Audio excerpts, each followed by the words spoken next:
김현정의 외신 브리핑. 밤사이 들어온 국제뉴스 정리해드립니다. 문희정 국제정치평론가 전화 연결돼 있습니다. 평론가님 안녕하세요. 네, 안녕하세요. 중국과 러시아가 대북 제재 완화를 요구하는 결의안 초안을 제출했다. 이 소식부터 먼저 들어볼까요? 네, 현지 시각으로 16일 로이터 통신이 보도한 내용인데요. 이 안보리 상임이사국인 중국과 러시아가 남북 간의 철도 도로 협력 프로젝트를 제재 대상에서 면제하는 내용을 비롯해서 북한의 해산물과 섬유 수출 금지 해제와 또 해외에 근로하는 북한 노동자를 모두 송환하도록 한 제재 해제를 촉구하는 내용의 결의안 초안을 제출을 했습니다. 네. 이 초안에서 새로운 북미 관계를 구축하고 상호 신뢰를 쌓으면서 한반도의 지속적이고 안정적인 평화를 구축하는 노력에 동참하면서 북미 간 모든 레벨의 지속적인 대화를 환영한다고 밝혔는데요. 하지만 이 미국, 영국, 프랑스, 중국, 러시아 등 5개 상임 이사국의 거부권 행사 없이 15개 상임, 비상임 이사국 가운데 9개국의 탄생이 필요한 상황이어서 이게 결코 쉽지 않은 상황입니다. 네. 게다가 미국 국무부의 한 당국자가 선제적인 제재 완화를 고려해서는 안 된다면서 북한의 비핵화에 가시적 성과가 있을 때까지 제재 완화나 해제가 어렵다는 미국의 기존 입장을 고수하고 있기 때문에 난관이 예상이 되고 있습니다. 네. 어떤 의미에서는 중국과 러시아가 중재 역할에 나선 것 아니냐 이렇게 볼 수도 있을 것 같은데 결국에는 그렇죠. 미국의 태도 변화가 지금 문제이니까요. 네, 지켜봐야겠습니다. 다음 소식은 태국에서 야당 주도로 대규모 반정부 시위가 열렸다고요? 네, 그렇습니다. 이 현지 시각으로 14일 하원에서 80석을 차지하고 있는 제3당인 퓨처 포워드당 주최로 민주주의 회복과 헌법 개정, 독재 타도를 촉구하고 나아가서 프라유트 짠오차 현 총리의 퇴진까지 언급되는 대규모 반정부 시위가 열렸습니다. 사실 태국에서는 2014년 쿠데타 이후 국가질서 회복 등을 이유로 5명 이상의 정치 집회가 금지돼 왔었는데요. 하지만 선거를 앞두고 지난해 12월 이게 해제가 됐고 그 이후에 처음 열린 최대 규모의 시위라고 할 수 있습니다. 네. 이 퓨처 포워드 당은 군부 재집권 반대와 또 강력한 권위와 힘을 가진 태국 왕실과 연관된 사안에 대해서도 반대 입장을 분명히 해서 젊은 층으로부터 호응을 얻고 있고 또 상대적으로 기득 정치권 세력에게는 상당한 견제를 받고 있는 정당이라고 할 수 있습니다. 네. 그런데 이 퓨처 포워드 당이 왜 대규모 시위를 개최한 건가요? 지난달 20일에 태국 헌법재판소가 이 미디어 기업 지분을 가진 이는 하원 의원직에 도전할 수 없도록 한 선거법을 위반했다면서 이 퓨처 포워드 당의 타나톤 중룬 르앙깃 대표의 의원직 상실을 결정을 했습니다. 근데 여기서 더 나아가서 지난 13일에는 선거관리위원회가 이 헌법재판소에 또 정당법 위반을 이유로 이 퓨처 포워드 당의 해산 심판을 청구하자 이 타나톤 대표가 곧바로 페이스북을 통해서 지지자들에게 규탄 집회를 제안을 했고 이게 열린 겁니다. 네. 타나톤 대표는 창당된 지 얼마 되지 않아서 자금이 부족한 자신의 당에 1억 9천만 바트, 우리나라 돈으로 약 75억 원을 빌려준 행위를 이 정당법 위반이라고 이 선거관리위원회가 얘기를 했다고 하는데 이 부분에 대해서 이제 문제를 제기한 거고요. 이 헌법재판소는 사실 앞서서 3월 총선을 앞두고 왕실 공주를 총리 후보로 지명한 탁신계 타이락탑당의 이 당에 대해서 입헌 군주제에 반하는 행동을 했다는 이유로 해산 결정을 내리기도 했기 때문에 사실 퓨처 포워드 당 입장에서는 지금 발등에 불이 떨어지는 상황입니다. 네. 정당 해산 결정이 내려지게 되면은 당 지도부는 10년간 정당 설립이나 정당 활동이 금지될 수도 있습니다. 하지만 앞서서 열린 시위가 경찰도 특별하게 강경하게 막지 않았고 집회 역시 1시간가량 평화롭게 진행이 돼서 충돌은 없었습니다. 이렇게 충돌 없이 집회가 평화롭게 잘 진행이 됐는데도 태국 경찰이 이 집회를 조사하겠다고 밝혔다고요? 네, 이 뒤늦게 태국 경찰이 이 주말 집회가 위법이었다면서 법적 처벌을 추진하겠다라고 입장을 밝힌 건데요. 네. 이 방콕 제6지구의 메티락판 경찰서장이 행사 주최자들이 집회 허가를 받지 않았거나 행사 목적도 밝히지 않았다고 주장을 하고 나선 겁니다. 그러면서 집회 당시 경찰과 보안당국 요원들이 이 집회를 관찰하기 위해서 파견이 됐고 또 위법 행위가 있었는지를 판단하기 위해 각종 증거를 조사 중이다 이렇게 밝혔는데요. 아마도 이제 뒤늦게 태국 경찰이 이런 입장을 밝힌 이유가 예상외로 많은 수천 명이 모인 데다가 국내외 언론의 관심도 커지는 등 이 심상치 않은 양상에 태국 정부가 미리 확산 차단에 나서는 게 아니냐라는 분석이 우세합니다. 네, 그렇군요. 이번에는 성폭행 범죄 논란이 지금 굉장히 뜨거운 인도로 가보겠습니다. 인도의 한 주 정부가 간강범 처벌 패스트트랙 제도를 도입했다고요? 네, 그렇습니다. 지난 13일 인도 남부의 안드라프라데시 주의회가 여성과 어린이를 대상으로 강력 성범죄를 저지른 이가 입건되면 특별 법원 등을 통해 21일 만에 사형까지 선고할 수 있게 하는 법안을 통과시켰습니다. 좀 구체적인 내용을 살펴보면 사건 조사와 1심 재판 절차에 배정된 기간은 각각 7일과 14일인데요. 사실 그동안 인도에서는 한 사건이 처리되는데 길게는 10년 이상이 걸리기도 하기 때문에 이런 재판 현실을 고려한다면 굉장히 획기적인 제도다 이런 평가가 나오고 있습니다. 네. 더불어서 이 성범죄 관련 형량도 주 정부로는 처음으로 이 최대 사형으로 강화시켰는데요.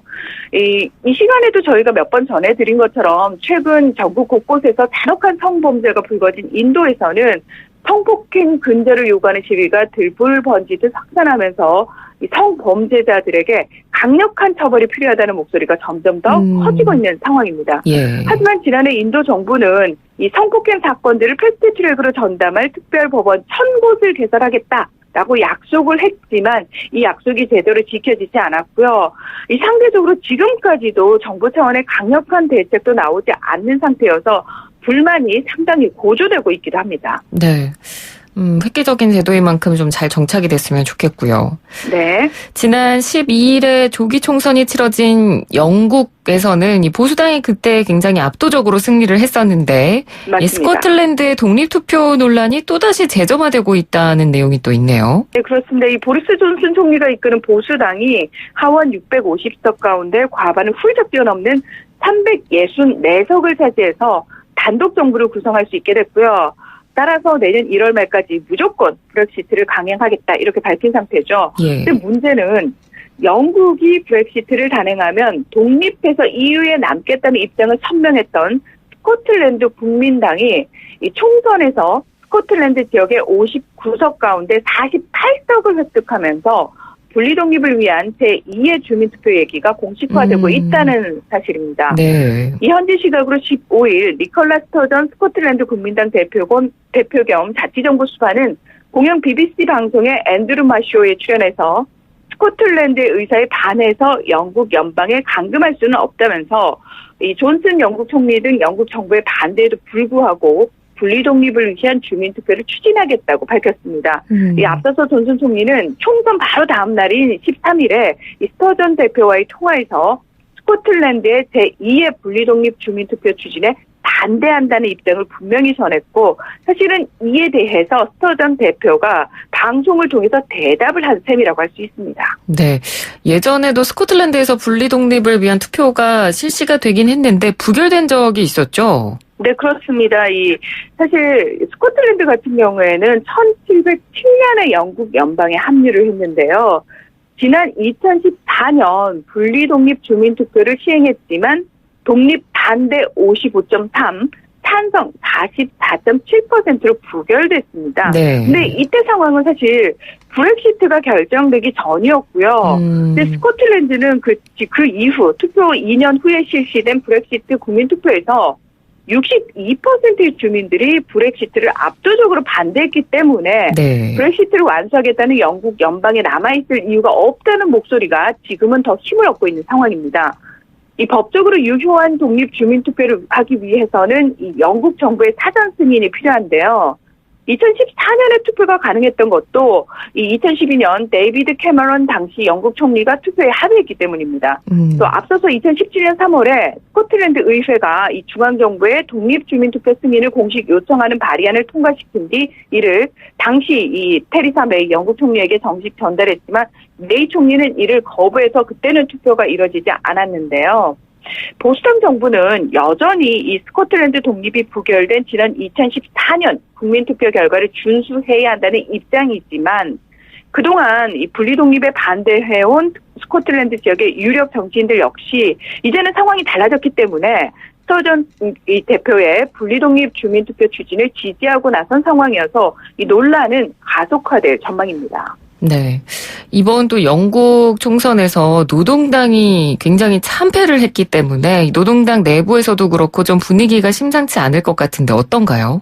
네, 243석을 가지고 있다가 이번 총선에서 무려 40석이나 빠진 203석을 확보하는 데 그쳐서 이 154석에 그쳤던 1935년 이후 84년 만에 최악의 패배를 당했다. 이런 평가가 나오고 있는데요. 네.